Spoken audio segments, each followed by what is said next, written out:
很愤怒，很不满，很不人道。我觉得这样，小动物也是有生命的嘛，这种的话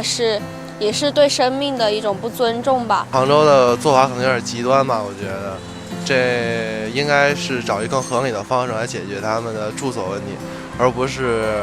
暗杀这些无辜的幼小生灵。这个小动物它肯定是要有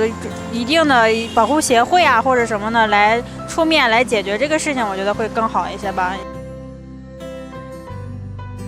我一个人的就是宠物来讲的，当然它是一种就是愤怒，就像家里人是好朋友啊什么的去世了以后那种感觉，你人家打的也是有恨在呀。你知道你激什么叫打人呢？他激起了他的愤怒才打人呢。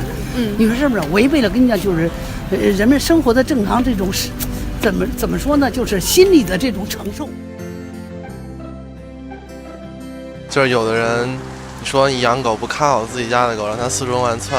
还咬人什么的，肯定就是他们个人的问题。那流浪狗的话，肯定都是人为抛弃的，它对自己的宠物不负责，然后导致这一系列问题。我觉得就是中华田园犬，还有一些可能有点生病的狗啊，最主要可能是那些狗狗本来是有点生病了，然后主人没有及时的治疗就放弃了，然后把它们丢了。养犬的人，如果说你平时出去遛狗呀或者什么的，你最起码一定要把那个牵引绳要系上，你不可能是说就是属于散养的状态，让狗自己去什么，因为这样的话，有些人还是很惧怕这些小动物的，也是为自己考虑，也为那个动物考虑吧。